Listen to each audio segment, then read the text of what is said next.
오늘 수업은 우리가 이제 JDBC라고 하는 걸 다룰 거예요. JDBC가 데이터베이스 연결하는 거죠.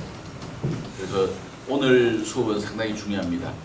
우리가 그 웹 프로그래밍이라고 하는 것은 본질적으로 사용자로부터 데이터를 받은 다음에 그 데이터를 데이터베이스에 저장하는 거죠. 그리고 우리가 필요할 때마다 그 데이터베이스의 자료들을 불러내는 게 우리 웹 프로그래밍의 기본이에요. 예를 들어서 우리가 웹 프로그래밍에서 가장 대표적이라고 할 수 있는 회원가입 로그인. 로그인이라고 하는 것은 사용자들이 입력한 사용자 정보들을 데이터베이스에 입력하면 끝나는 거죠.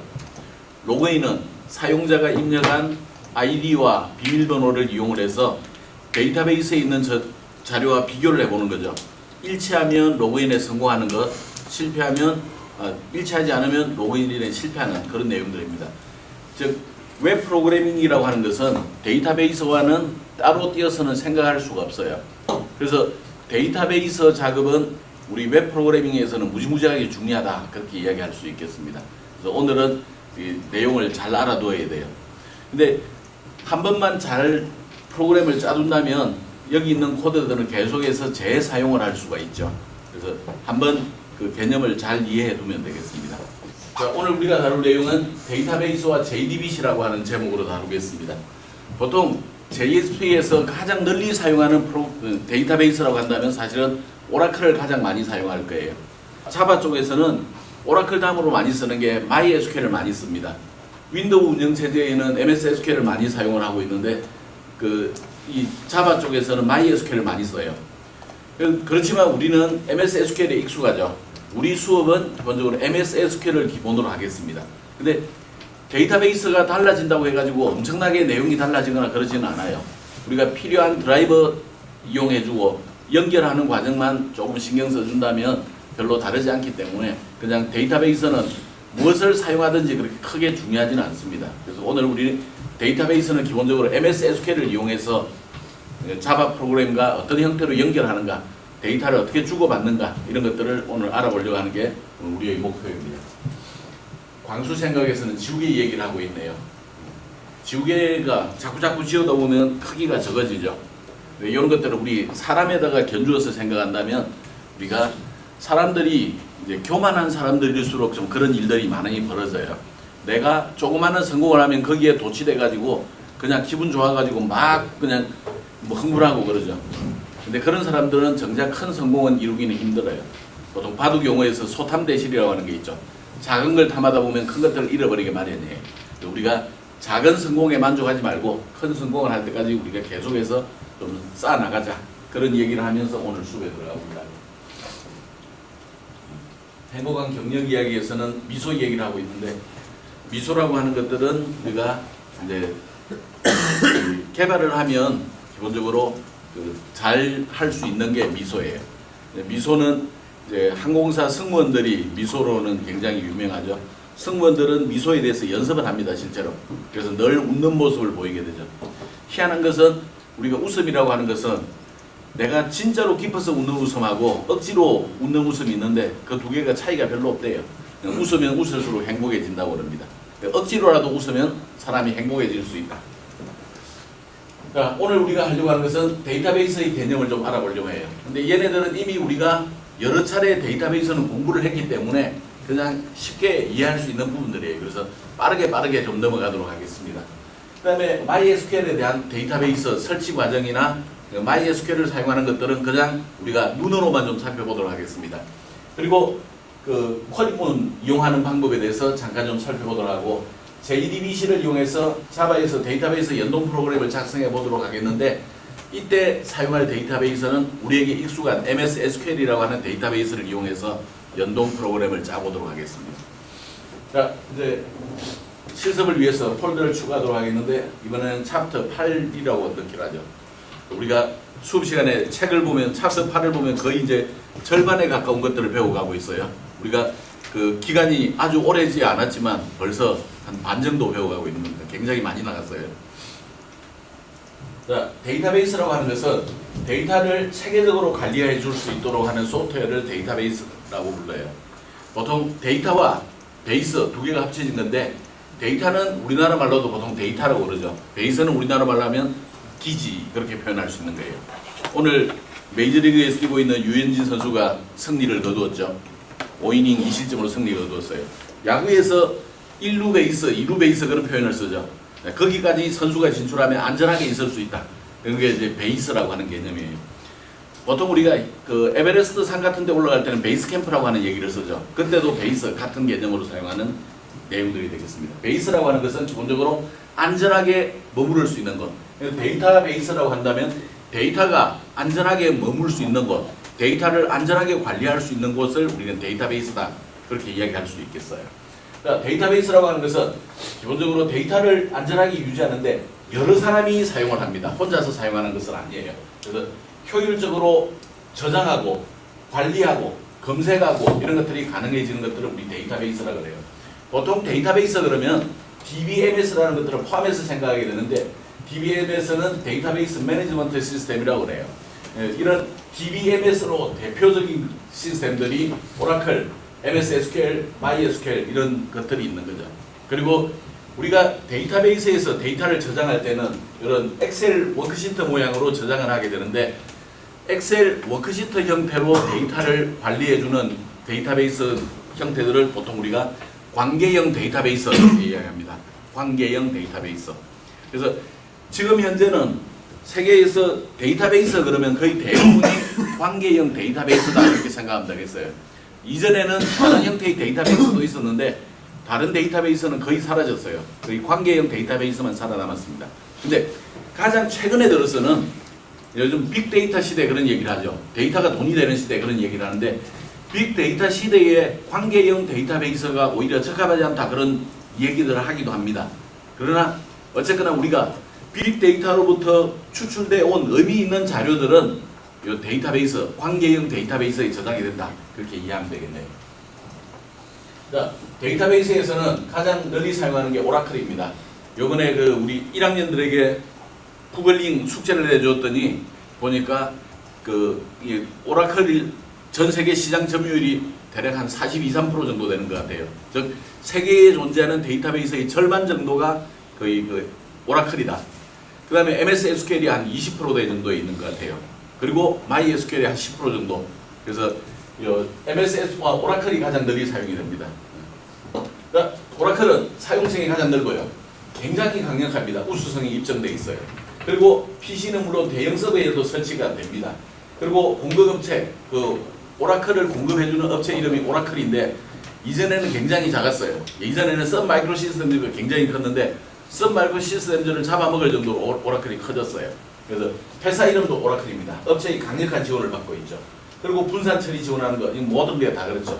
개발자를 위해서 익스프레스 에디션 제공해가지고 일단 공짜로 사용할 수 있는 그런 프로그램들도 있습니다. 단점은 얘네들은 돈이 많이 들어요. 하드웨어도 좀 빵빵해야 됩니다. 그리고 그 관리가 복잡해요. 그래서 그 오라클 데이터베이스는 시스템을 도입을 하는 순간 DBA가 한 명 있어야 된다. 그렇게 보면 되겠어요.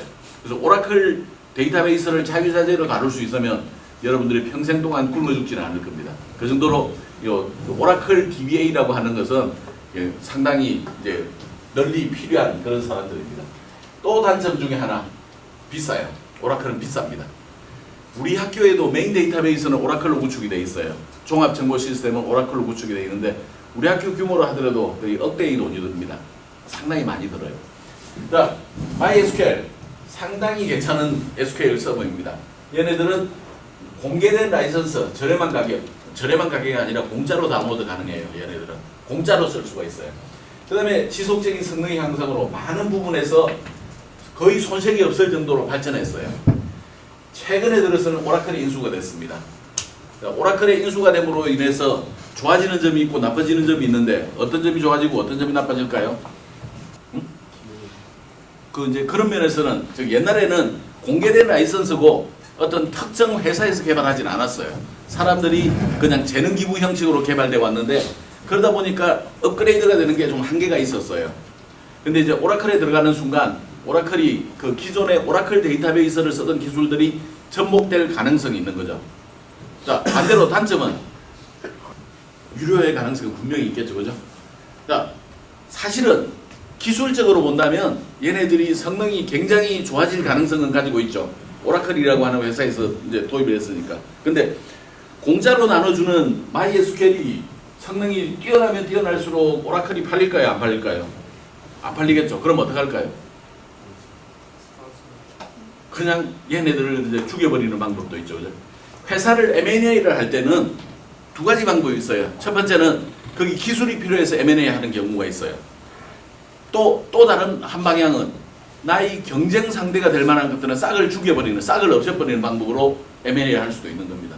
오라클이 MySQL을 M&A를 할 때는 어떤 개념으로 M&A를 했는지는 내가 오라클 사람이 아니라서 잘은 모르겠어요. 네, 그렇지만 우리가 좀 짐작을 해볼 수 있죠. 자, 지금 얘네들은 기본적으로 그 기술 지원을 AS 받으려면 라이선스가 필요한데 공짜가 아닙니다. 그때는. 근데 여기에 기본적으로 성능이 떨어질 거라고 생각하는데 MySQL 성능 아주 뛰어나요. 정말 괜찮은 데이터베이스입니다. 그리고 대형 데이터베이스, 그러니까 데이터베이스의 덩치가 커지게 되면 기본적으로 한계는 있어요. 그래서 그 기업들의 종합정보, 기업들의 모든 정보를 다루는 그런 쪽에는 적합하지 않을 수도 있습니다. 그리고 오라클에 인수한 이후에 오히려 발전이 둔화되고 있어요. 이전에 비해서. 왜냐하면 얘네들이 너무 성능이 뛰어나게 되면 오라클이 안 팔릴 위험성이 있는 거죠. 그리고 마리아DB로 이전이 지금 가속되고 있는 그런 부분들도 이제 단점 중에 하나라고 볼 수 있겠죠. 자, MS SQL. 옛날에 사이베이스라고 하는 데이터베이스 회사가 있었는데 사이베이스라고 한 것을 회사를 마이크로소프트에서 그냥 사버렸어요. 그래서 걔네들을 MS SQL로 발전을 시켰죠. 초기의 도입 비용은 비교적 저렴해요. 그리고 윈도우 서버 환경에 최적화되어 있어요. 우리가 상당히 많은 컴퓨터들이 윈도우 환경에서 동작되죠. 그 윈도우 환경에는 가장 적합한 게 MS SQL 서버일 수가 있습니다. 그리고 .NET 개발 플랫폼과 통합이 되어 있어가지고 사실 우리가 수업 시간에 다루지는 않았는데 데이터 소스라고 하는 컨트롤이 있어요. 그래서 그 컨트롤을 이용하면 그냥 우리 비주얼 스튜디오 내부에서 클릭 몇 번으로 데이터베이스의 자료들을 가져올 수 있습니다. 그냥 지금 우리는 코딩을 통해서 수업을 진행해 왔었는데 실제로 .NET에서는 그냥 클릭 몇 번만 하면 곧바로 데이터베이스에 연결되는 거고 거기에서 곧바로 우리 데이터베이스 자료들을 가져올 수 있어요. 링큐라고 하는 개념을 이용하게 되면 그 링큐를 이용하면 쿼리문과 비슷한 프로그래밍 언어가 있는데 아주 손쉽게 데이터베이스의 자료를 가져올 수도 있습니다. 그래서 .NET과 통합이 되어 있는 게 굉장히 좋은 점이에요.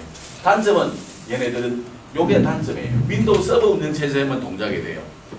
시스템을 확장할 때 라이선스 비용이 급속하게 뛰어요. 초기에는 굉장히 싼데 보통 우리 데이터베이스의 비용을 따질 때는 동시 접속자 수라고 하는 걸 굉장히 중요하게 생각해요. 보통 우리가 그냥 총 사용자 수라고 하는 건 굉장히 막연해요. 근데 어떤 순간에 동시에 몇 명이 접속하느냐 이런 것들이 굉장히 중요한 지표로 사용이 되는데 이 동시 사용자 수가 늘어남에 따라서 라이선스 비용이 그냥 굉장히 높아져 가지고 거의 수천만 원대는 그냥 쉽게 올라가 버립니다. 그래서 사용자가 많아지면 비싸진다 그런 게 있어요. IBM DB는 IBM 제품과 호환성이 뛰어난데 아직도 시장 점유율은 조금 있는데 최근 도입할 때는 별로 이런 걸 사용하지 않아요. 호환성이 제한되기 때문에 굉장히 좀 부족한 점이 있어요. 현성일 교수님이 IBM 데이터베이스에 대해서는 국내에서 내놓으라는 전문가 중에 한 사람입니다. IBM 데이터베이스는 굉장히 전문가였어요. 그 다음에 아파치의 더비라고 하는 게 있는데 이제 자바 기반의 데이터베이스가 있습니다. 그래서 우리는 이제 위에 있는 세 가지 오라클, MS SQL, MySQL 이 세 가지만 좀 생각을 하고 있으면 되겠네요. 자, 일반 파일 시스템과 데이터베이스 시스템을 도입했을 때 차이가 어떤 게 있는가? 자, 옛날 파일 시스템은 이런 스타일이에요. 예를 들어서 우리 학교로 간다면 총무처에서 뭔가 필요한 데이터베이스를 내 컴퓨터에 저장을 해둬요. 총무과 직원 선생님이 저장해 두는 거죠. 학생체에서 학생 자료 해줬어요. 학과에서는 학생에 해당되는 기본 정보를 학과에서도 가지고 있어요. 자, 이와 같은 형태로 돼 있으면 좋은 점이 있고 나쁜 점이 있는데 좋은 점은 어떤 게 있을까요? 그냥 내가 필요할 때 곧바로 불러낼 수 있는 게 좋은 점이에요. 그죠? 나쁜 점은? 응? 아주 힘들겠죠, 그죠? 이게 자료들이 전부 고립화되는 거예요. 그래서 예를 들어서 학생이 이사를 했다고 생각해 보죠. 그럼 주소가 바뀌어야 되겠죠. 그러니까 주소를 가장 빨리 파가는 사람 누굴까? 학과가 가장 빠르게 알겠죠. 학과의 자료는 주소가 박혀 있는데 학교 자료에 가보면 주소가 안 박혀 있는 거예요. 옛날 주소를 가지고 있는 거예요. 이런 일들이 비일비재하게 일어날 수 있는 거예요. 가장 큰 문제는 그런 것들이에요. 동일한 자료가 이곳저곳에 놓여져 있다 보니까 뭔가 변경이 일어나야 될 때 아주 수정하기 힘든 거예요. 어떤 자료가 어디 있는지 잘 알지도 못하는 그런 일들이 발생해요. 그래서 이제 데이터베이스 시스템이라는 걸 통해서 모든 부서에서 DBMS를 통해서 데이터베이스에 접근하는 그런 통로로 구성이 되어 있죠. 그래서 우리가 모든 데이터는 한 곳에 저장이 되어 있고 내가 권한을 가지고 있으면 그쪽의 데이터베이스에 접근해가지고 원하는 자료를 끌어낼 수 있는 시스템이에요. 자, 이사를 했다. 그럼 만약에 조교 선생이 우리가 주소를 변경할 수 있는 권한을 보통 조교 선생이 가지고 있어요. 그러면 조교 선생이 입력을 하게 되면 우리 학교 모든 시스템에서 주소는 다 반영이 되어 있는 거예요. 그래서 굉장히 효과적으로 사용할 수가 있는 거고, 특히나 이 DBMS로 인해 가지고 내가 원하는 자료에 굉장히 손쉽게 접근할 수 있는 경로를 제공을 해줘요. 손쉽게 자료를 찾을 수 있어요. 그래서 데이터베이스가 이제 널리 사용이 되고 있는 겁니다. 자, 방금 했던 얘기들을 이제 요약을 해보자면 데이터베이스를 활용하게 되면 데이터 중복을 최소화한다는 거예요. 자, 여러분들이 그 데이터베이스 설계에서 제1정규형, 제2정규형 그런 얘기 들어봤죠? 정규형이라고 하는 얘기. 자, 정규형 기본 개념은 뭐였어요?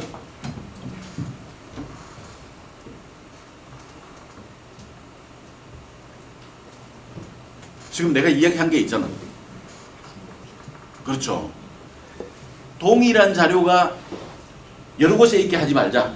여러 곳에 있으면 기본적으로 문제가 생기더라. 자, 그렇게 하기 위해서는 어떻게 해야 되느냐? 가급적 테이블을 좀 쪼개보자. 그게 정규형 가장 기본적인 개념이에요.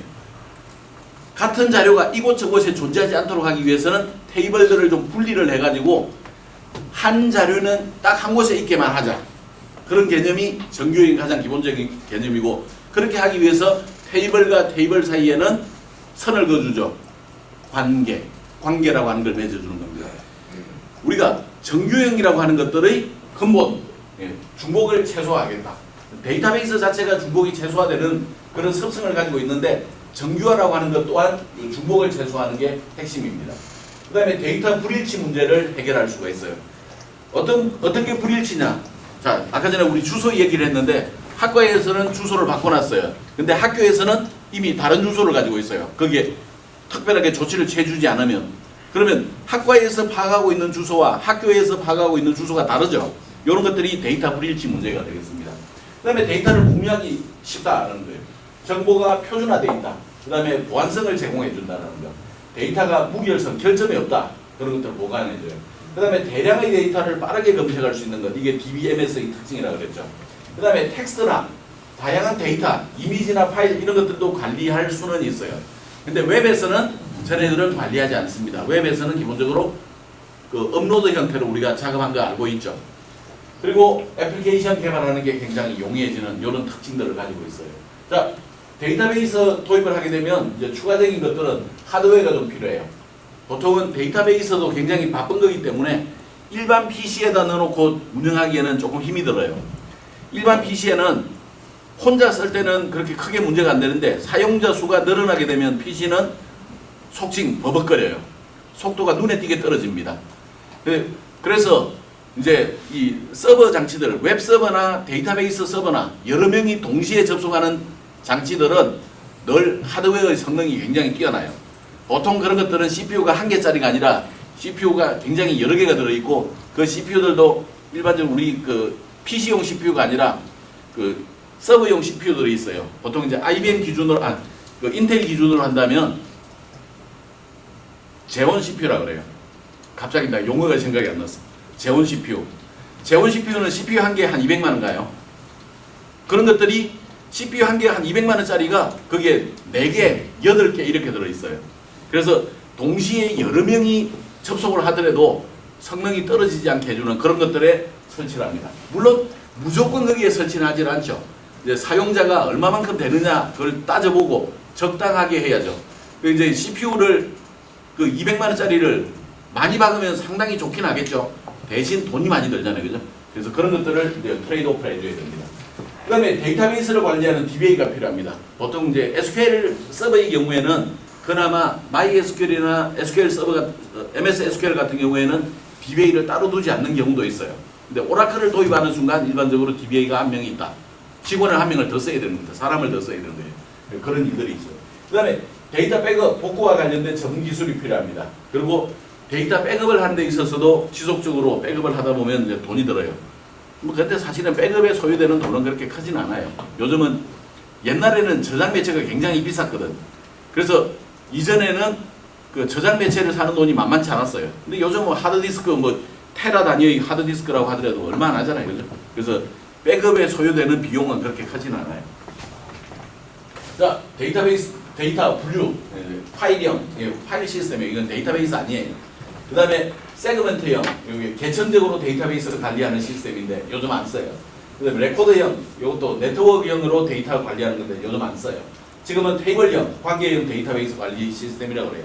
RDBMS를 많이 쓰죠. 그 다음에 뭐 객체지향 데이터베이스 관리 시스템이 있는데 얘네들도 기존 관계형 데이터베이스를 확장하는 시스템이라 보통 우리가 데이터베이스 그러면 관계형 데이터베이스다 그렇게 생각을 해도 좋아요. 이제 앞으로는 좀 달라질 가능성도 있다고 그랬죠. 빅데이터 시대에는. 근데 전반적으로 지금 관계형 데이터베이스가 굉장히 중요하다고 했습니다. 우리 그 데이터베이스에서는 테이블이라고 하는 게 값을 저장하는 가장 기본적인 개념들인데 테이블은 엑셀 워크시트처럼 생겼어요. 여기서 우리가 이렇게 생긴 자체를 우리가 테이블이라고 부른다라는 것을 알아야 되겠어요. 그 다음에 세로 방향으로 동일한 자료를 갖고 있는 것을 컬럼, 열, 필드 이런 이름으로 불러요. 그래서 이 세 가지 이름을 동시에 사용을 하니까 세 가지 이름을 다 알고 있어야 됩니다. 어떤 사람들은 필드라고 부르고 어떤 사람은 컬럼, 어떤 사람은 열 이렇게 써요. 근데 그걸 혼재해서 쓰기 때문에 세 가지 용어를 다 알아야 됩니다. 가로 방향으로 한 사람에 해당되는 자료들, 그 회원의 경우에 한 사람에 해당되는 자료들을 우리는 세 가지 용어로 써요. 레코드, 행, 로 이렇게 씁니다. 그래서 마찬가지로 저 세 가지 용어를 다 알고 있어야 됩니다. 그게 동일한 의미를 가지고 있다 하는 것들을 알고 있어야 되겠어요. 그 다음에 데이터베이스에서 동작이 일어날 때는 늘 레코드 단위로 움직인다 하는 것도 같이 좀 알아두면 좋겠네요. 여기에서 요 현재 자료에서 보니까 홍길동이 둘이 있죠. 자, 저 둘을 어떻게 구분할까요? 구분이 안 돼요, 그죠? 그래서 얘네들을 데이터베이스에 사람 이름을 가지고 검색을 하는 데 있어서는 기본적으로 동명이인이 있을 때는 서로 구분하기 힘들기 때문에 서로 구분할 수 있는 자료를 필요로 해요. 그런 것들을 우리가 데이터베이스의 키라고 부르는데 키는 지금 우리가 가장 널리 알고 있는 키는 기본 키 또는 주키, 영어로 프라이머리 키라고 부르는 게 있죠. 그죠? 기본 키는 알아야 되는 두 가지 단어 있죠. 기본 키 그러면 떠올라야 되는 두 단어. 그렇죠. 난들, 유니크. 난들, 값이 무조건 존재해야 돼요. 유니크, 유일해야 돼요. 그런 조건이 맞아떨어지는 게 기본 키죠.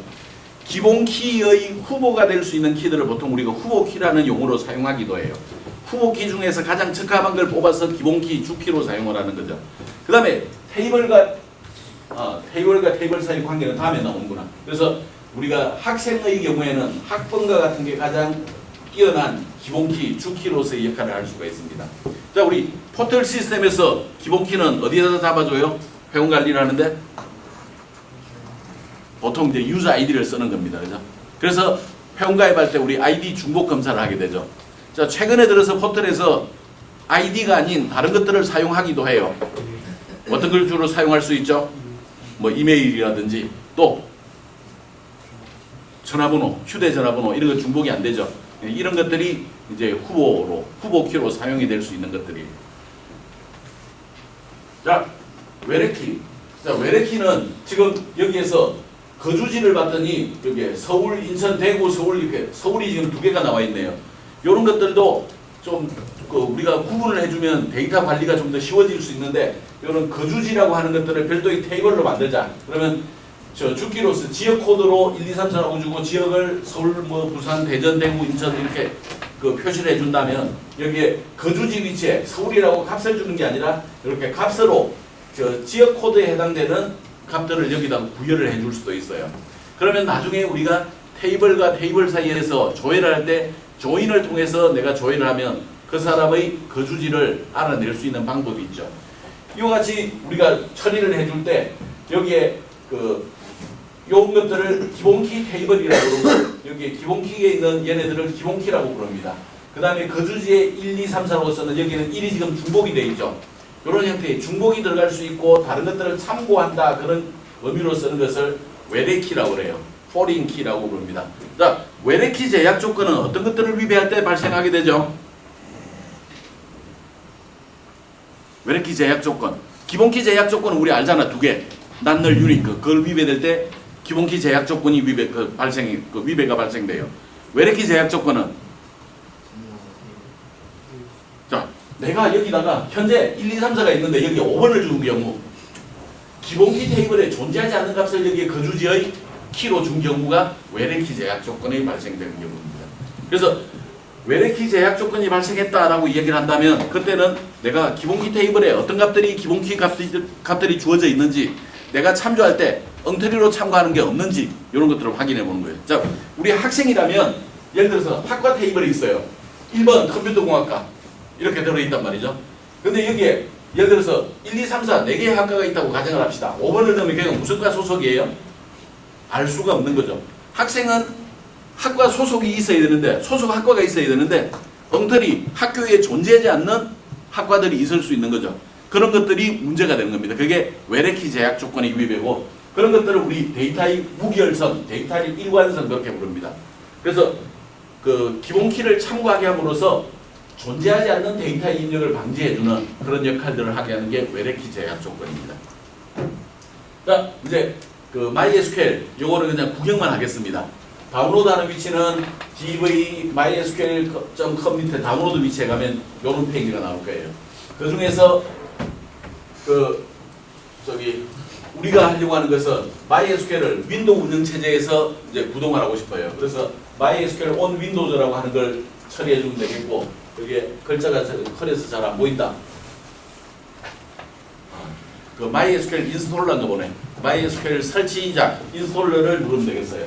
그래서 여기 MyInstaller 설치하게 되면 내가 운영체제를 선택할 수 있고 그 운영체제에서 32비트짜리냐 64비트냐 구분해 줄 수 있는데 아마 여기에 그 MySQL은 구분이 안 됐던 것 같아요. 그래서 우리가 인스톨러를 이제 다운로드 받았는데 얘네들은 기본만 다운로드 받고 설치하는 과정에서 추가적으로 다운로드를 하는 경우 요 아래쪽에 있는 요 덩치가 큰 것은 한꺼번에 주르륵 다운로드 해놓고 설치하는 경우입니다.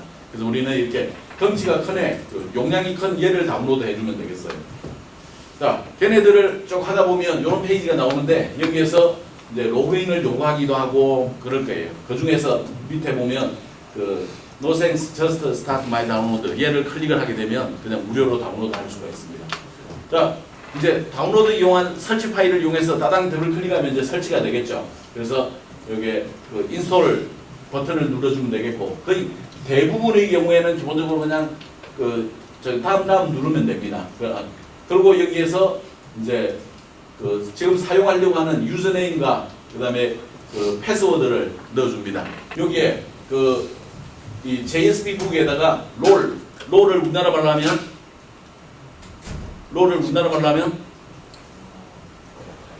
역할. 그래서 역할을 DB 어드민 역할을 줬네요. DB 어드민 뭔 말인지 알겠죠? 관리자거나 우리 MS SQL 같은 경우에는 SA 역할을 부여한 겁니다. 그러면 JSP북이라고 하는 형태로 내가 로그인을 하게 되면 관리자 역할을 할 수가 있어요. 그 다음에 뭐 그냥 또 다음 누르면 됩니다.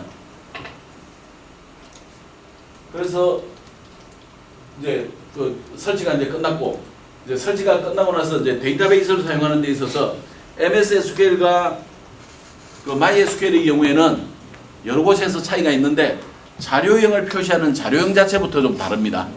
여기 보니까 tiny int, tiny가 무슨 뜻이죠? 작은 인테저형. 그 다음에 small integer, 요거는 tiny는 아주 작은 거고 small은 좀 작긴 작은데 좀 덜 작은 거. 그 다음에 뭐 medium integer 이렇게 나눠져요. 그래서 정수를 다루는데도 이렇게 다양하게 존재하고 이제 실수형을 다룰 때도 big int, 요거는 long형이라고 보면 되겠죠.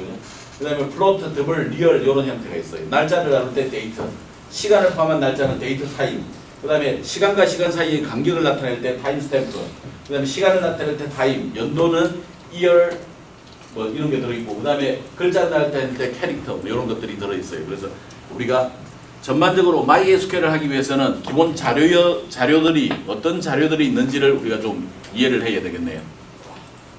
자, 그 다음에 이제 쿼리문에 들어가도록 하겠는데, 쿼리문은 크게 나누면 DDL, DCL, DML 이런 따위 들어있어요. 그 DDL의 경우에는 우리가 스키마를 설계해 주는 것, 즉 테이블을 만든다든지 테이블을 바꾼다든지 이런 쿼리문들이 DDL의 영역이에요. 데이터 데피니션 랭귀지, DDL의 영역입니다. DCL의 경우, 여기는 보이진 않지만 DCL의 경우에는 데이터 컨트롤 랭귀지라고 그래요. 그래서 그 데이터의 백업을 한다든지 복구를 한다든지 이런 작업을 할 때 우리 DCL이라고 하는 걸 씁니다. 그 다음에 DML이라고 하는 건 데이터 매니플레이션 랭귀지, 데이터를 취급해주는, 핸들링해주는, 운영해주는 언어죠. 여기에는 딱 4가지밖에 없어요. Select, Insert, Delete, Update.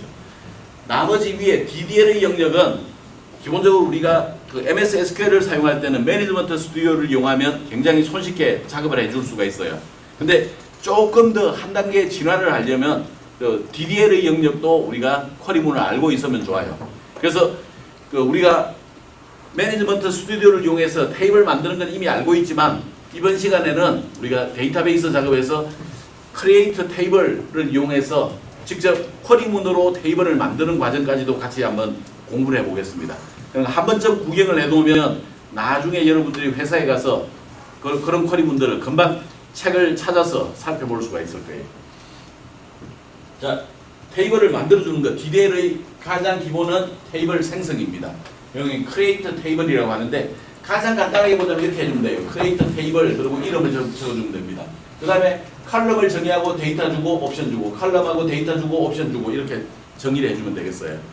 그래서 실제 작업을 해보면 별로 어려울 거 없습니다. 그래서 우리가 만약에 아이디를 주고 유저네임을 주고 그 다음에 학과를 주고 생일, 이메일을 이렇게 주겠다고 한다면 우리가 크리에이트 테이블 멤버라고 해주고, 여기에 저기 정의된 것처럼 아이디, 유저네임, 디파트먼트, 벌써 그 이메일 이렇게 넣어주면 되겠어요. 근데 여기 아이디의 경우에는 int 정수용으로 주면 되겠죠.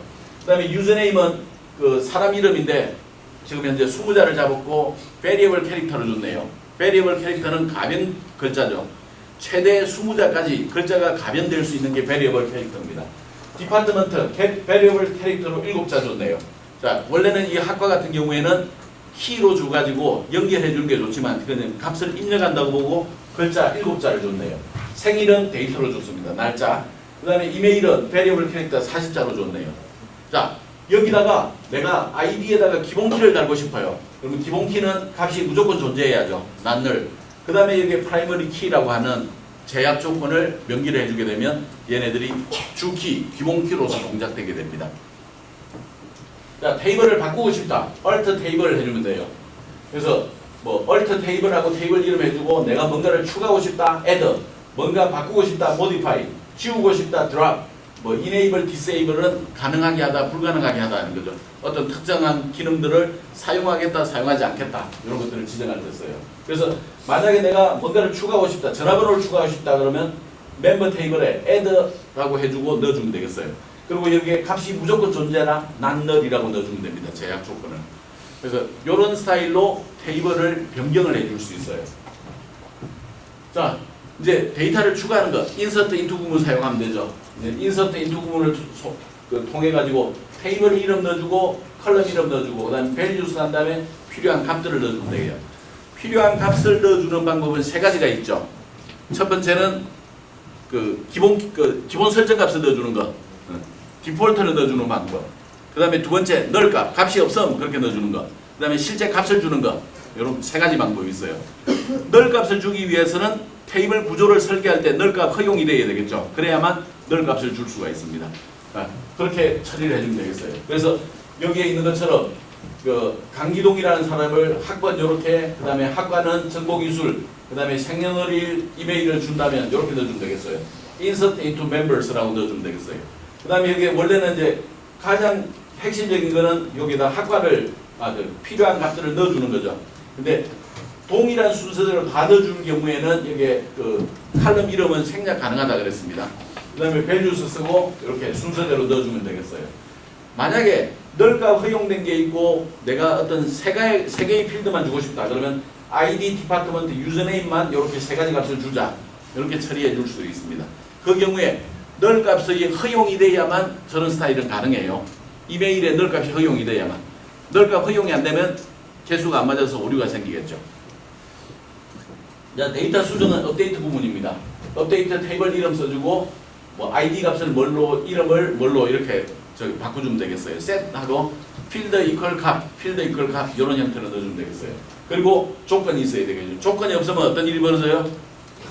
모든 데이터가 다 바뀌죠. 그래서 곤란한 일이 발생하게 될 겁니다. 그럼 여기 ID 값을 바꾸는데 이런 일이 있으면 돼요? 안 돼요? 안 돼요. 왜 안 되죠? 기본 키는 함부로 바꿀 수 없어요. 그죠? 주목이 될 위험성을 가지고 있죠.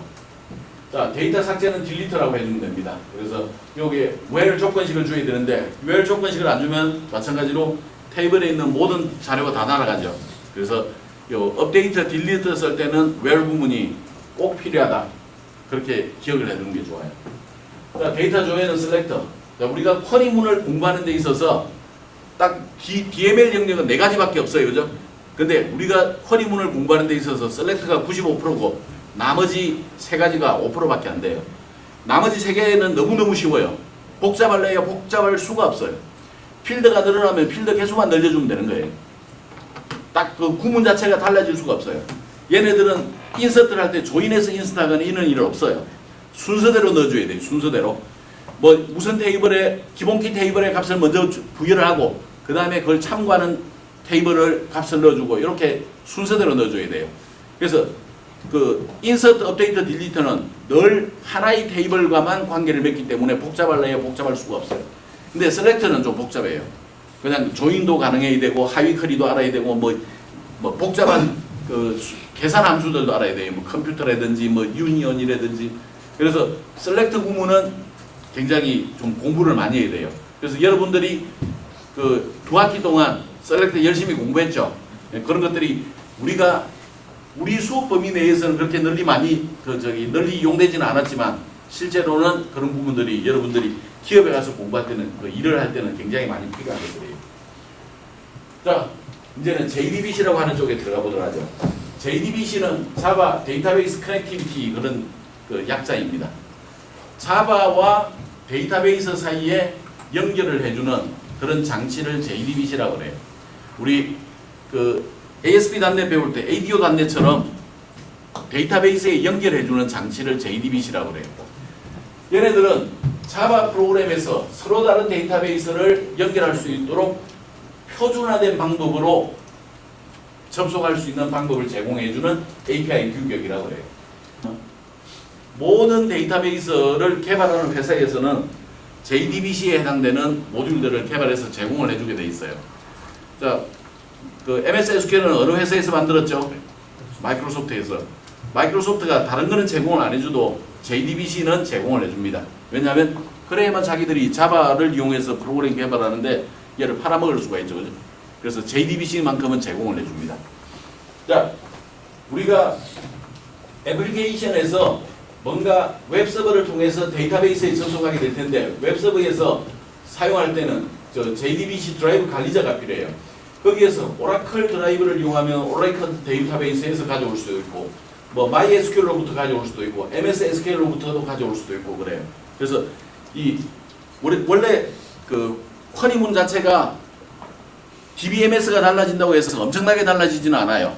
그래서 원래 그 쿼리문이 똑같다면 그냥 드라이버만 살짝 바꿔주면 그대로 동작이 돼야 돼요. 그렇지만 이 그 데이터베이스마다 사용하는 내용들이 조금씩 다르기 때문에 거기에 맞춰서 좀 수정은 해줘야 됩니다. 그러나 원리적으로는 드라이버만 바꾸면 바로 바꿀 수 있어요. 동작이 될 수 있어야 돼요. 자, 이 JDBC 드라이버는 기본적으로 DBMS 제조업체에서 무료로 다운로드 할 수 있도록 해주게 돼 있습니다. 그래서 우리 MS SQL을 쓰려면 마이크로소프트 가가지고 그 드라이브를 가져오면 돼요. 자, MySQL의 경우에는 JDBC 커넥터를 별도로 다운로드 할 수 있습니다. 근데 우리가 그 디벨로퍼 디폴트 모드로 설치를 했으면 얘네들이 이미 PC에 들어있어요. 그래서 MySQL의 경우에는 별도의 조치가 없이도 곧바로 이용할 수가 있는 그런 형태입니다. 그 MySQL JDBC 드라이브 다운로드하는 위치는 여기 가면 돼요. 따따따 MySQL.com 밑에 다운로드 밑에 커넥터 그 밑에 있는 J라고 하는 위치에 가면 그 드라이브가 있어요. 그러니까 JDBC 드라이브를 설치하는 방법은 세 가지 형태를 이제 사용할 수가 있는데 현재 우리는 3번을 쓸 겁니다. 3번을. 자, 1번은 자바 설치 디렉토리 JRE 밑에다가 라이브러리 밑에 EXT라고 하는 곳에다가 드라이브를 설치하는 방법이에요. 아예 서버에다가 JDBC 드라이브를 설치하는 방법입니다. 그러면 그 서버를 이용한 모든 프로그램 개발하는 데 있어서는 얘네들을 이용할 수가 있는 거죠. 자, 또 다른 방법은 통계 설치 디렉토리 라이브러리에다가 그 복사하는 방법도 있어요. 우리가 사용할 방법은 이클립스 프로젝트 웹 컨텐트 밑에 웹 INF 밑에 있는 라이브러리에다 복사해 놓는 방법을 쓸 거예요. 우리가 사용할 방법은 이 세 가지 중에서 3번을 이용하도록 하겠습니다. 자, JDBC는 기본적으로 SAP JDBC API를 이용한다고 그랬죠. 그래서 정해져 있는 순서대로 우리가 기술을 해주면 돼요. 그리고 쿼리문 날려주면 됩니다. 그래서 별로 그렇게 어려울 게 없어요. 근데 얘네들도 그 실제 양은 굉장히 많습니다. 근데 우리는 딱 1시간 만에 이거 끝낼 거예요. 오늘로서 JDBC는 다 끝내버립니다. 그래서 우리는 꼭 필요한 것만 따진다 그렇게 보면 되겠고, 얘는 자바 클래스로 만들어져 있습니다. 그리고 그 기본적으로 JSP를 이용해서 할 때는 스크립트를 이용해가지고 JDBC 연결할 수가 있어요. 근데 그거보다는 자바 클래스 이용해서 연결하는 것을 권장을 합니다. 그래서 우리는 지금 오늘은 우리 스크립트리스로 데이터베이스에 연결해 보겠지만 처음이자 마지막으로 스크립트를 이용할 겁니다. 자, 프로그래밍을 하는 단계는 이렇게 됩니다. 첫 번째는 JDBC 드라이버를 로드해 주는 거예요. 이때 사용하는 게 system.setProperty라고 하는 메서드 호출해 주면 됩니다. 또는 class for name이라고 하는 메서드를 이용해서 내가 원하는 드라이버를 로드합니다. 그 다음에 그 커넥션 객체를 만들어 줍니다. 그 다음에 스테이트먼트 객체 혹은 prepared 스테이트먼트 객체 둘 중에 하나를 이용해 주면 되겠습니다. 그 다음에 쿼리문을 스테이트먼트를 통해서 메서드 execute query, execute update라고 하는 두 가지 메서드 중에 하나를 이용해서 실행을 하게 되고, 그 결과가 있다면 리저트 셋으로부터 받습니다. 자, 그리고 끝날 때는 커넥션의 클로즈를 해주면 되겠어요. 자, 얘네들하고 우리가 ADO.NET에서 다뤘던 방법하고를 한번 비교해 보죠. 자, ADO.NET 클래스 우리 한번 연상을 해보죠. 자, 핵심 클래스 4가지. 커넥션, 또 어댑터, 커맨더, 리더, 이런 게 있어요. 이런 게, 그죠? 자, SQL 커넥션은 뭐라는 거다? 나라고 하면 웹서버를 의미해요. 그죠? 웹서버에서 데이터베이스 서버로 연결해 주는 게 커넥션이에요. 커넥션을 알기 위해서 4가지가 필요해요. 커넥션을 구성하기 위해서는 4가지 정보를 알아야 돼요, 우리가. ID라 그러지 않지, 데이터베이스에서는. 서버 이름이 필요해요. 그 다음에 데이터베이스, 마지막에 데이터베이스 있었고, 또 로그인, 패스워드. 이 4가지 정보를 알고 있으면 데이터베이스에 연결할 수 있어요. 그게 커넥션이에요. 자, 그러면 여기에서도 이 커넥션 있죠? 커넥션. 이 커넥션은 ADO.NET에서 이 커넥션과 별로 다르지 않아요. 기본 개념이 똑같아요. 거기에 뭐가 필요하다? 4가지가 필요해요. 서버 이름, 로그인, 패스워드, 사용할 데이터베이스, 이렇게 4가지 정보가 필요한 거예요. 그 정보를 이용해서 연결해 주는 거예요. 자, 우리가 ADO.NET에서 프로그램을 실행할 때 사용했던 클래스가 있죠. 2가지가 있었어요. 뭔가 명령을 실행하기 위한 클래스 2가지. 커맨드, SQL 커맨드, 또 하나 더. SQL 데이터 어댑터. 그렇죠. SQL 커맨드와 SQL 데이터 어댑터가 있었어요. 커맨드라고 하는 것은 단발적으로 우리가 명령을 내려주는 거예요. 인서트 해라, 업데이트 해라, 딜리트 해라, 셀렉트 해라. 그때 커맨드를 썼어요. 어댑터는 어떻게 써요? 인서트 커맨드, 업데이트 커맨드 이렇게 해가지고 원래는 제5의 클래스, 제5의 클래스가 뭐였죠? 데이터셋. 오케이, 데이터셋. 데이터셋과 데이터베이스 사이에 인서트 그러면 데이터셋에 있는 게 데이터베이스로 들어가는 거예요. 셀렉트 데이터베이스에 있는 걸 꺼내는 거예요. 그래서 어댑터는 데이터셋과 데이터베이스 사이에 자료를 주고받는 그런 용도로 쓰는 게 어댑터예요. 자, 그러면 명령을 내려주는 거기 때문에 커맨드에서는 메서드가 기본적으로 몇 개? 2개 플러스 하나. 자, 2가지는 그럼 뭐가 있었죠? 결과가 없는 놈 execute non query, 결과가 있는 놈 execute reader, 또 제3의 한 놈 execute scala. 오케이. 이런 3가지 메서드가 있었어요. 그죠? 그 개념들이 그대로 여기도 살아있어요. 그대로. 자, 그 SQL 커맨드에 해당되는 놈이 뭐냐? 그 놈이 스테이트먼트라고 하는 거예요. 스테이트먼트. 그래서 이 스테이트먼트는 execute query와 execute update라는 2가지 메서드를 가지고 있어요.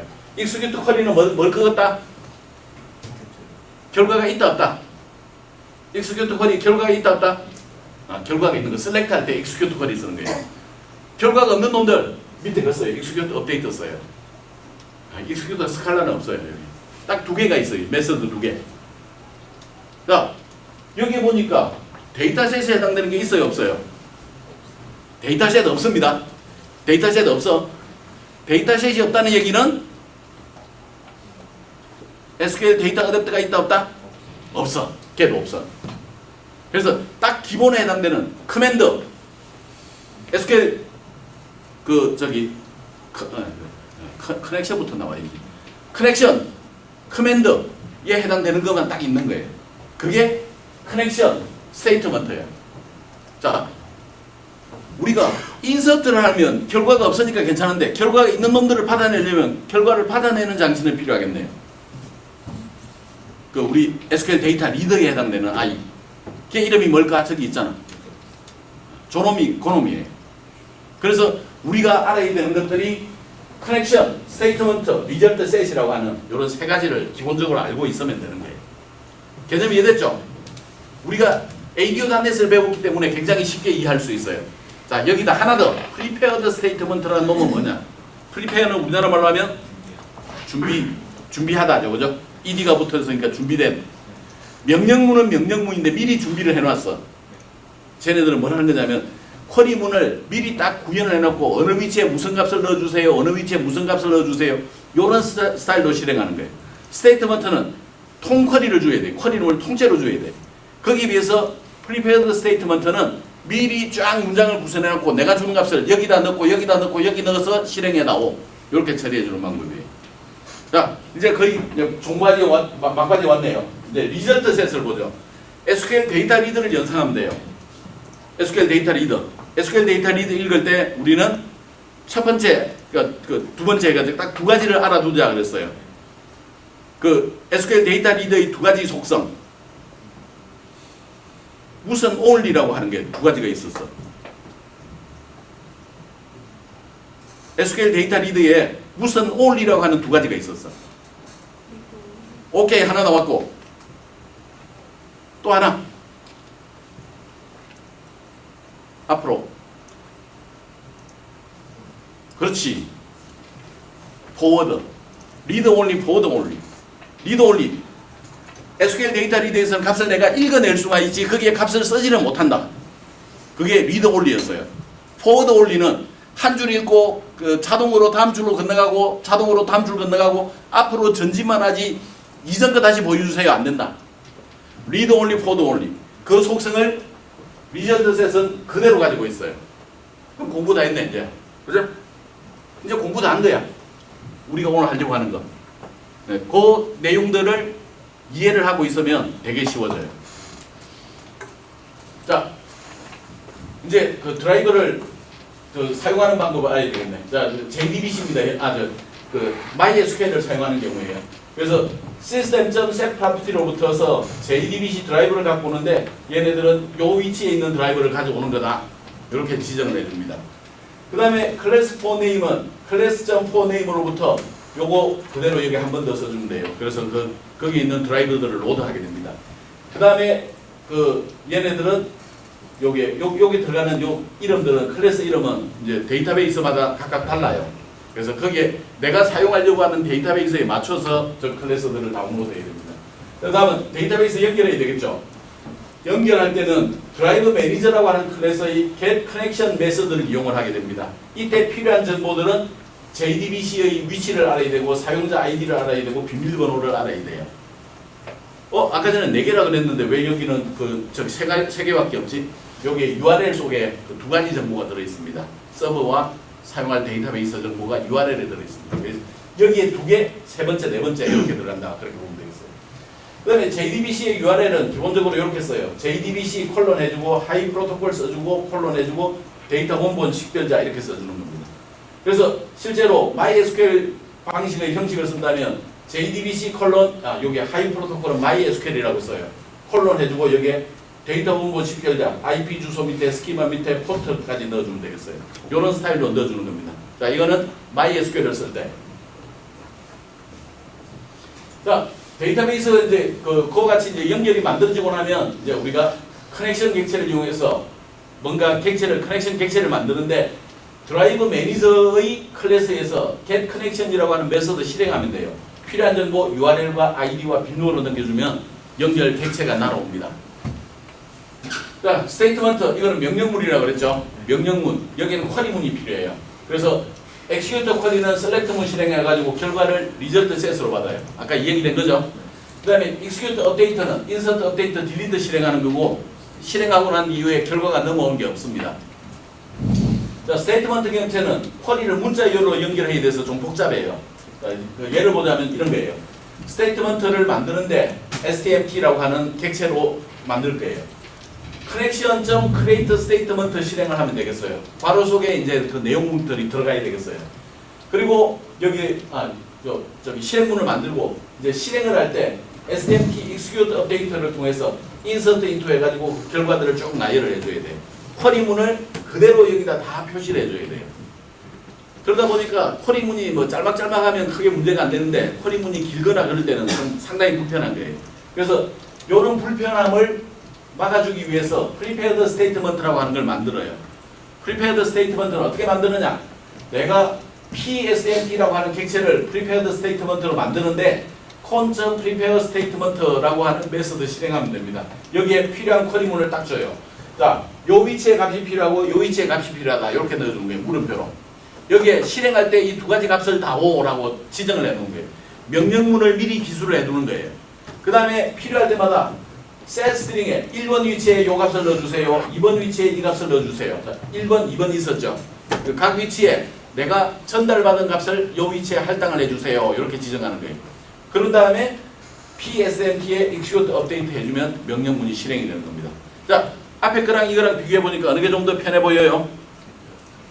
prepared statement가 훨씬 편합니다. 그래서 우리가 앞으로 실행을 하는 데 있어서는 우리가 주로 prepared statement를 이용해서 우리가 그 프로그램을 실행하도록 하겠습니다. 자, 다 하고 나면 STMT 닫아주고 prepared statement 열었으면 prepared statement 닫아주고 그 다음에 connection 닫아주면 되겠어요. 그 다음에 만약에 요런 쿼리문을 실행을 하도 사실은 우리가 이제 뭐 insert, update, delete의 경우에도 데이터 변경이 있으면 사실은 정수행 값이 날아오기도 합니다. 이 정수행 값은 몇 개의 레코드가 영향을 받았는지 요 결과를 넘겨줍니다. 그래서 그 결과를 카운트로 받을 수도 있습니다. 그 다음에 execute 쿼리를 실행하게 되면 그 결과들이 날아오게 될 텐데 그 결과들은 result set에다가 남습니다. RS라는 객체에다가 넘어온 결과들을 담을 겁니다. 자, 결과를 받은 다음에 우리가 받은 경우에는 이해를 해봐야 되겠죠. 사용을 해봐야 되겠죠. 예를 들어서 여기에 시티 인천에 해당되는 정보를 가져온다고 생각하죠. 데이터베이스에 이렇게 들어있어 데이터베이스에서 예를 들어 인천에 사는 사람이 홍길동부터 몰라요까지 4명이 산다고 생각을 해보죠. 그러면 걔네들이 RS에 닫히게 되는데 한 번에는 하나의 레코드만 날아온다고 그랬죠. 한 번에 하나의 레코드만 날아온다. 그래서 RS를 리절트 셋에다 넣는데 RS next 그러면 처음에 홍길동에 나와요. 그 다음에 RS.next 그러면 아무개 정보가 튀어나옵니다. 또 RS next 그러면 길동이가 튀어나올 거예요. 이렇게 한 줄 한 줄 한 줄 이렇게 불러와서 실행하는 방법을 사용을 하게 될 거예요. 근데 이 RS를 이용을 하다 보니까 조금 단점이 있는데 RS는 데이터베이스가 닫히면 RS를 읽을 수 있어 없어? 못 읽어요. 리드 올리, 포워드 올리 속성을 가지고 있어서 연결이 끊어지는 순간 RS에 있는 정보는 없어졌다고 생각하면 되겠어요. 그래서 이 우리 RS를 사용하는 데 있어서의 굉장히 나쁜 단점이 하나가 있는데 그 단점은 뭐냐면 데이터베이스 연결을 계속 유지해야 된다는 거예요. 그래서 보통 우리가 취하는 방법이 뭐냐? 정보를 주고받을 때 RS 형태로 가지고 다니질 않고 얘네들을 어딘가에 컬렉션 객체에다 집어넣을 거예요. 자, 우리 무슨 컬렉션 객체 이용해봤죠? JSP에서 어레이 리스트 쓸 거예요.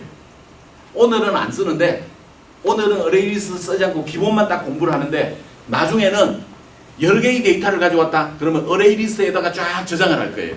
그리고 어레이 리스트를 반환해서 어레이 리스트에서 확인하는 방법을 쓸 거예요. 무엇이 없기 때문에? 여기는 데이터셋이 없기 때문에 조금 불편하지만 어레이 리스트에다가 저장을 해두고 어레이 리스트를 주고받는 그런 형태로 우리가 프로그램을 사용을 하게 될 겁니다.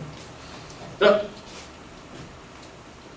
이제 그래서 실제 실행할 때 이런 스타일로 써요. while rs.next 여기에 false가 되는 순간 데이터를 다 읽었죠. 그래서 뭐 name은 그 1번 위치에 있는 거다, age는 2번 위치에 있는 거다. 이렇게 읽을 수도 있고 그 rs.getString에서 name이라고 하는 이름을 줄 수도 있어요. name 필드에 있는 값을 가져와라. 이렇게 줄 수도 있어요.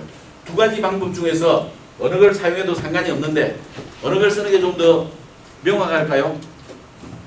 이름을 쓰는 게 좀 더 명확하겠죠.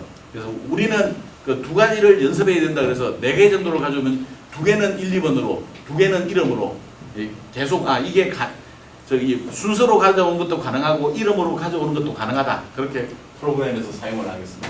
다 쓰고 나면 커넥션 닫아줘야 됩니다. 안 닫아주면 무슨 일이 생겨? 안 닫아주면 무슨 일이 생겨? 동시 접속자 수가 바바바박 늘어나는 거예요. 안 닫아주면. 그래서 그때그때 닫아줘야 돼요. 자, 우리 MS SQL 같은 경우에는 동시 접속자 수가 늘어나면 비용이 엄청 뛴다. 그래서 그때그때 닫아줘야 돼요. 데이터베이스는. 자, 그래서 MySQL을 이용한 연동 프로그램들은 그냥 이런 스타일로 하는 거예요. 클라이언트가 웹서버에 요청하면 그 데이터베이스 연결을 요청합니다. 그 다음에 쿼리를 전달하고 결과를 받아와서 보여주는 이런 스타일로 동작이 되는 거예요. 자, MySQL은 우리가 저기 수업 시간에 다루지 않을 건데 우리 교재에 들어있는 내용을 바탕으로 이렇게 한번 봤습니다. 그러니까 이벤트 등록에서 등록 이름과 이메일 주소를 넣으면 이런 순서로 그 정보들을 추가할 수 있는 이런 형태를 만들어 보려고 하는 거죠. 그래서 테이블 만드는 거 지금 현재는 2가지 필드만 있으면 되죠. 2가지 필드로 만들고 그 다음에 기본 화면을 구성하는데 등록 이름 주소를 넣고 서브밋 누르면 그 정보들이 이제 출력이 되겠죠. 그래서 그리고 데이터베이스 연결 관련된 정보 URL 지정을 하고 여기에 로컬호스트 밑에 JSPD처럼 데이터베이스 이름까지 이렇게 표시가 되어 있죠. 그리고 드라이브 로드하고 그 다음에 커넥션 만들어주고 뭐 이런 작업들을 합니다. 그 다음에 쿼리문 지정하고 프리페어드 스테이트먼트 만들고 정보 전달해주고 그 다음에 그 값이 있으면 이제 실제로 실행해라 이런 식으로 이제 처리를 해준대요. 자, 그래서 뭐 요거는 이제 그냥 넘어가. 자, 이제 이어서 우리가 이번 시간에 직접 실습할 내용을 알아보도록 하죠. 실습할 내용을 알아보기 위해서 우리는 이제 수업 시간에 MS SQL을 이용한다고 했기 때문에 그 MS SQL과 접속하는 데 필요한 드라이버 다운로드부터 해봐야 되겠어요. 그래서 먼저 MS SQL 드라이버부터 다운로드 해보기로 하죠. MS SQL 드라이버 중에서는 지금 가장 좋은 게 JDBC 드라이버 7.0을 가져오면 되겠어요. 그래서 구글에서 JDBC, 마이크로소프트 JDBC 드라이버 7.0이라고 찾게 되면 중간에 이런 모습으로 되어 있는 내용을 볼 수 있을 겁니다. 얘를 클릭하고 들어가게 되면 이제 페이지로는 요 위치 여기에 보면 SQL 서버용 마이크로소프트 JDBC 드라이버 7.0이라고 하는 게 보일 거고 여기에 한국어를 선택한 다음에 다운로드 버튼을 누르면 되겠습니다. 자, 그러면 SQL JDBC 7.2.2.0.KOR.EXE라고 하는 얘가 가장 최신 버전의 드라이버입니다. 얘를 다운로드 하도록 하겠는데 얘가 확장자가 EXE로 되어 있죠.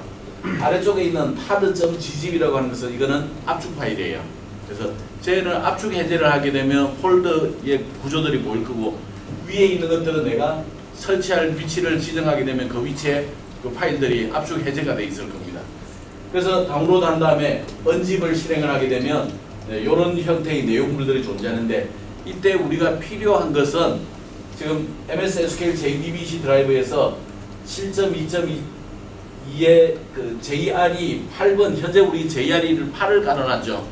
그래서 JRE 8을 이용을 하면 되겠습니다. 만약에 내가 그 JDK 11번을 깔았다면 아래쪽에 있는 JRE 11번에 해당되는 jar 파일을 가져가면 되는데, 현재 우리에게 필요한 것은 얘입니다.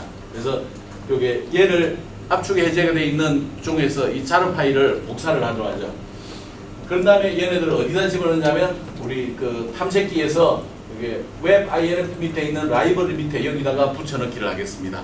자, 우리가 드라이버를 설치하는 세 가지 방법 중에서 세 번째 방법이에요. 웹 INF 밑에 라이브러리 밑에 복사해 놓는 방법. 여기다 복사해 놓으면 해당되는 이 프로젝트, JSP 프로젝트와 관련되어 있는 모든 위치에는 이 JDBC 드라이버를 읽어와서 사용할 수가 있는 거예요. 자, 이 작업을 하는 데 있어서 이제 우리가 그 웹 서버에서 DB 서버로의 연결을 허용을 해야 되기 때문에 기본적으로 우리 그 TCP IP가 허용이 돼 있어야 되겠고, 우리 포트도 알아야 되겠어요. 지금 현재 우리 그 IP 주소 127.0.0.1 여기에 포트가 지금 1433번 포트로 결정이 돼 있을 겁니다. 그래서 포트를 한번 좀 확인해 보는 게 좋아요. 여기는 SQL 서버 구성 관리자에 들어가야만 얘네들을 확인할 수가 있죠. 자, 그리고 이제 데이터베이스를 만드는 것은 쿼리문을 이용하지 않겠습니다. 데이터베이스를 하나 만들도록 하죠. 지금 JSP DB라고 하는 형태로 만들고, 소유자는 SA라고 하기로 하죠. 그 다음에 지정되는, 저장되는 위치는 꼭 우리가 내가 어느 위치에 저장할 건지를 좀 알아두기 바랍니다. 나머지 것들은 건들 필요가 없죠.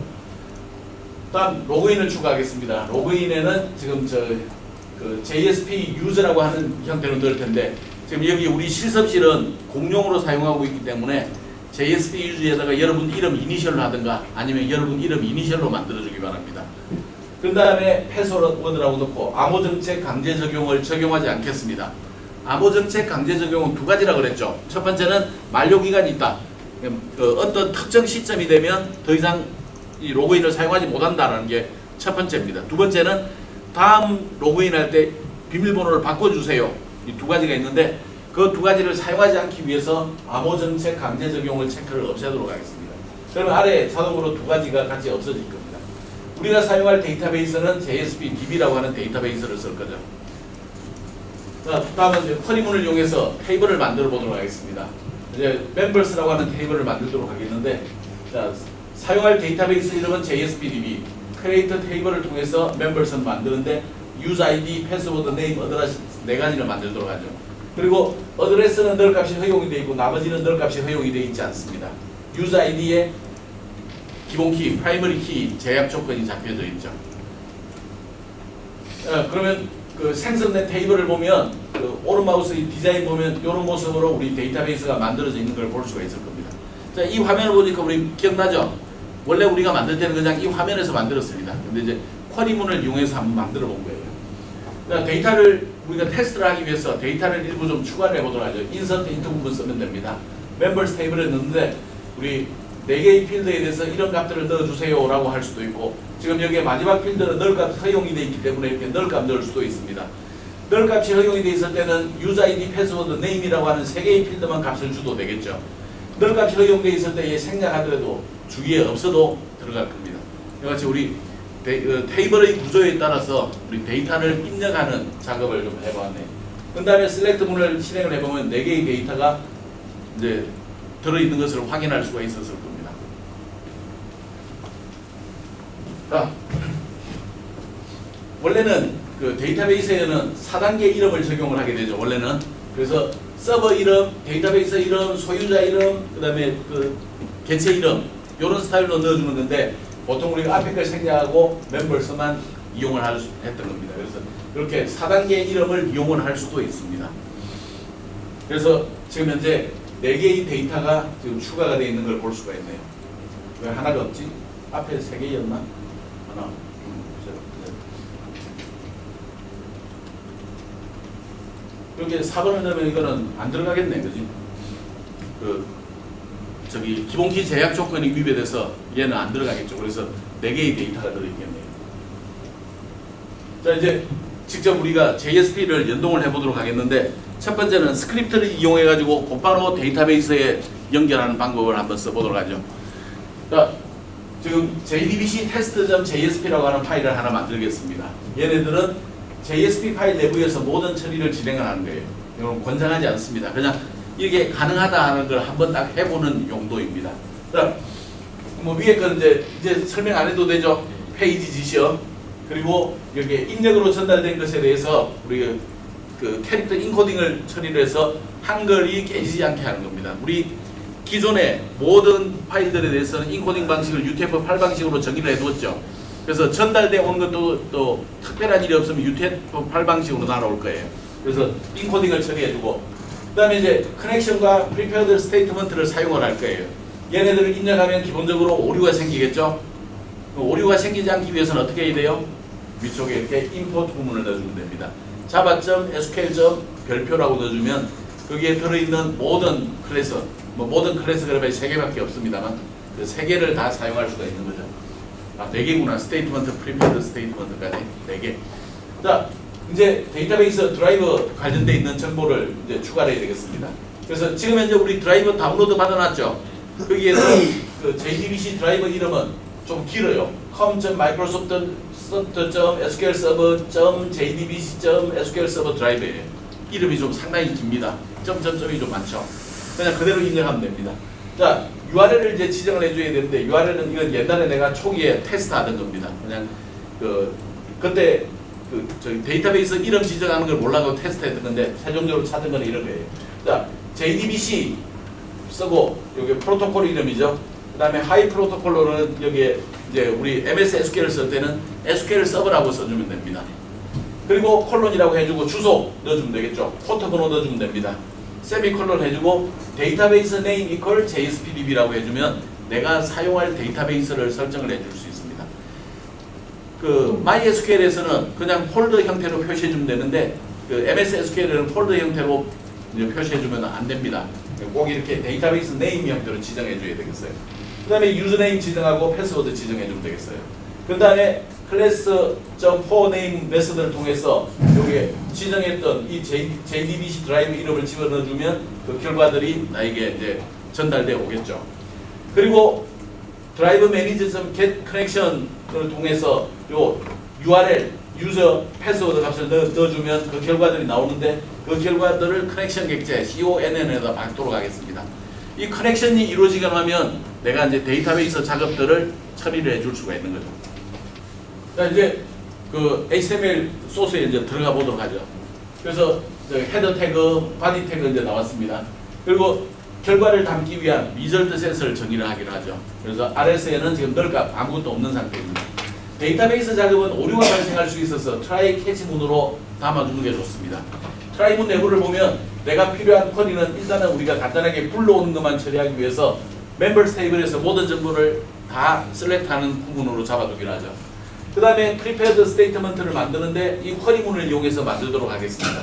자, 입력 요소가 필요해요? 필요하지 않아요? 그래서 입력을 안 줘도 됩니다. 지금은 물음표가 없죠. 그리고 그 RS에다가 요 prepared statement에 지금은 쿼리문, select 쿼리문이니까 execute 쿼리 실행하면 RS에 그 객체가 담길 겁니다. 사실은 RS에 객체가 담긴다고 하는 것은 실제로 값이 담기는 개념이 아니라 포인터를 갖고 있는 겁니다. 어떤 특정 위치에 있는 자료, 그런 개념을 가지고 있는 거예요. 그래서 그 while문을 통해서 rs.next로 한 줄 한 줄씩 이제 읽어드립니다. 그러면 이제 읽어드리면 out.println, out 우리 공부했죠. 내장 객체에서 저기 출력문에 println 한 줄씩 출력을 하는데 getString 1번, 이거는 첫 번째 요소, getString 2번 두 번째 요소죠. getString name 이런 필드에 해당되는 것, getString address 필드에 해당되는 것. 이게 순서 번호를 이용해서 불러올 수도 있고 필드 이름을 통해서 불러올 수도 있고 그랬어요. 그래서 한 줄에 그 네 가지를 출력하는데 쉼표로 구분을 해두었네요. 그래서 줄 단위로 지금 현재 레코드 4개가 들어있으니까 레코드 4개가 나오겠죠. 그래서 RS 닫아주고 prepared state 닫아주고 커넥션 닫아주면 되겠어요.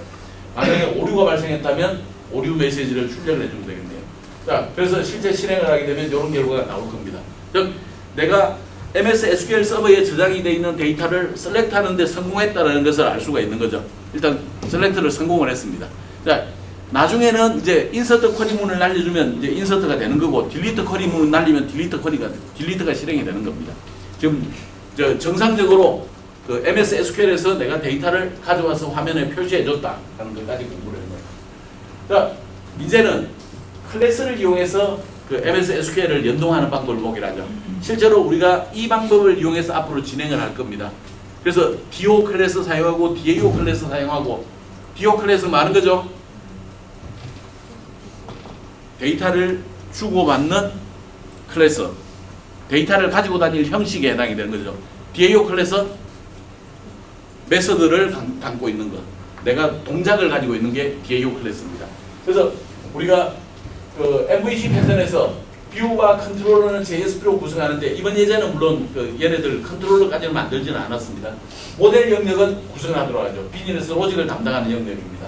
그래서 우리 그 요런 스타일로 클래스를 통해서 하는 방법을 공부하도록 하겠는데, 보통은 JSP를 만들기 전에 클래스를 먼저 만든다 그랬죠.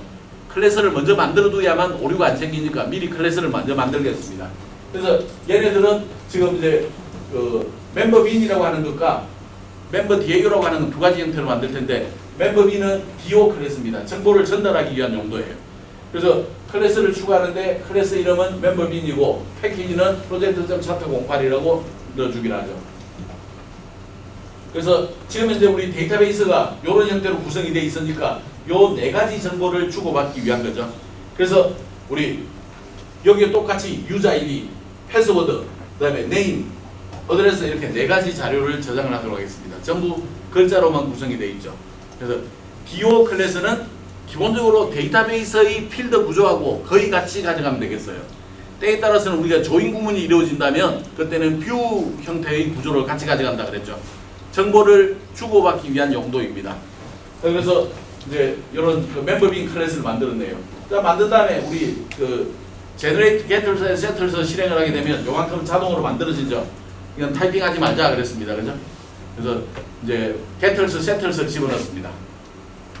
그러니까 이제 그 DAO 클래스를 만들기로 하죠. DAO 클래스에서는 기본적으로 우리가 정보를 전달해주는 그 동작을 처리해주는 메서드를 담고 있는 그런 클래스이죠. 지금은 우리가 원래는 나중에는 어레이 리스트 쓸 건데, 현재로는 우리가 어레이 리스트 안 쓸 거다 그랬죠. 그래서 이제 여기에서 우리가 얘네들이 저기 추가적으로 이제 필요할 겁니다. 얘네들을 직접 타이핑을 해도 되고 컨트롤 쉬프트 O를 이용을 해도 됩니다. 근데 얘네들은 우리가 워낙 자주 사용할 거라서 이렇게 한 줄로 와일드 카드 써가지고 미리 타이핑해 놓는 것도 괜찮은 방법입니다. 지금 현재는 나는 그 컨트롤 쉬프트 O 방식으로 추가를 한 건데, 요 방식이 더 좋다 그래서 요거를 이제 직접 타이핑을 해가지고 넣어둔 겁니다. 여러분들은 요 방법을 쓰기 바랍니다. 위에 그 꼭 안 해도 돼요. 자, 이제 그 멤버 매니저 만들도록 하죠. 이제 커넥션 객체 필요할 거고, 프리페어먼트 스테이트먼트 필요할 겁니다. 그래서 프리페어드 스테이트먼트 두 가지를 만들도록 하고, 순서대로 그대로 해주면 돼요. JDBC 드라이브 지정하면 됩니다. 아까 앞에서 동작이 잘 됐으면 그냥 복사해오면 되겠죠. 그 다음에 URL 지정하면 됩니다. 앞에서 동작 잘했으면 복사해오면 됩니다. 마찬가지로 유저 패스워드 넣어주면 됩니다. 자, 해야 되는 순서 그대로 그 결과를 우리 리절트 셋으로 이제 담을 텐데, 나중에는 어레이 리스트로 바꿀 겁니다. 지금은 리절트 셋. 그 get member list로부터 실행을 해서 리절트 셋에 반환을 하게 될 겁니다. 그 다음에 리절트 셋 만들어주고, 클래스 포 네임으로 드라이브 가져오고, 그 다음에 커넥션 객체 가져오고, 똑같아요, 그죠? 그 다음에 그 쿼리문 만들고, 프리페어드 스테이트먼트 만들고, 걔네들을 RS에도 담고, 사용을 하고 닫아주고 딱딱딱 닫고 끝냈으면 좋겠는데, RS를 리턴하니까 여기서 닫아버리면 그 불러들일 수가 없어요. 그래서 얘네들을 파치를 못합니다. 그래서 바람직한 방법이 아니에요. 나중에는 얘네들을 어레이 리스트에다 담아가기로 하겠습니다. 지금은 이런 것들도 다 연습을 해보기 위해서 그냥 RS 형태로 그냥 바로 리턴을 하기로 하죠. 그리고 오류가 생기면 주고 그 리턴 RS 포인터를 반환하도록 하겠습니다. 그냥 여기 한번 클래스는 지금 현재는 목록만 가져오는 거라서 이걸로 끝내면 됩니다. 자, 이제 목록을 출력하기 위해서 멤버 리스트라고 하는 페이지를 뷰 페이지를 하나 만들기로 하죠. 컨트롤러 페이지는 없습니다. 뷰 페이지는 뭐 페이지 들어가 있고, 자, 이제 우리 빈저 선언을 해줍니다. 데이터를 주고받는 형식은 멤버 빈이라고 하는 형태로 주고받을 거고, 그 동작을 통해서 결과를 가져오는 것은 멤버 매니저를 통해서 이제 가져오게 될 거예요. 그래서 일단 정보를 가져오는 멤버 매니저라고 하는 클래스를 이용해서 MM이라고 하는 객체를 만들기로 하죠. 그리고 사용할 수 있는 범위는 애플리케이션 범위에서 사용하기로 하겠습니다. 그리고 회원 목록 관리라고 하기로 하고, 자, 테이블을 통해서 이제 정보를 넣도록 하겠고, 그 결과들을 리절트 셋에다 담을 겁니다. 이 리절트 셋을 담기 위해서는 우리가 임포트 구문이 필요하다는 걸 알 수가 있겠죠. 그래서 리절트 셋에 mm.getMemberList 그러면 그 결과가 리절트 셋으로 넘어왔을 겁니다. 앞에 안에서 닫아버리면 여기서 못 쓴다 그랬죠. 안에서 안 닫았기 때문에 여기서 쓸 수 있습니다. 그래서 while 구문을 통해서 rs.next 실행하고 한 줄을 읽어오고 이름으로 번호로 읽어오고 이름으로 이렇게 읽어봤습니다. 그래서 테이블 태그 내부에 td 태그 안에다가 데이터를 담아두었네요. 그리고 이제 닫아주면 되겠습니다. 여기까지 하면 실행을 했을 때 우리가 멤버 리스트를 이용해서 실행을 하게 되면 테이블에 우리가 가지고 있는 정보들을 보여주게 되겠네요. 자, 앞서 했던 예제는 우리가 그 스크립트 리스트를 이용해서 정보를 전달받은 것. 두 번째는 클래스를 이용해서 전달받는 방법을 썼는데, 이제 앞으로 우리는 이렇게 두 번째 방법을 쓸 거예요. 다만 앞으로 목록을 가져올 때 우리는 직접 RS를 직접 리턴을 하지 않고 어레이 리스트에 담아서 리턴할 거다. 그 부분만 조금 이제 조심을 하면 되겠네요. 자, 오늘 우리가 하려고 했던 것은 데이터베이스에 대한 개요. 그 다음에 MySQL을 이용해서 할 때 설치와 설정을 어떻게 하는지, 기본적인 SQL 문에 대한 얘기를 했고, JDBC 처리하는 데 있어서 MySQL로 할 때는 어떻게 하느냐 눈으로 구경을 했습니다. 그리고 이어서 JDBC 프로그래밍을 한번 해봤죠. 두 가지 형태로 해봤습니다. 첫 번째는 그냥 스크립트를 이용한 것, 두 번째는 자바 클래스를 이용한 것, 이런 두 가지를 해봤습니다. 그래서 지금 현재 앞으로 우리는 이제 이런 스타일로 차근차근 좀 진행을 하게 될 거고, 다음 시간에는 아직 강의록이 올라와 있지 않은데 다음 시간에는 주소로 관리를 만들도록 하겠습니다.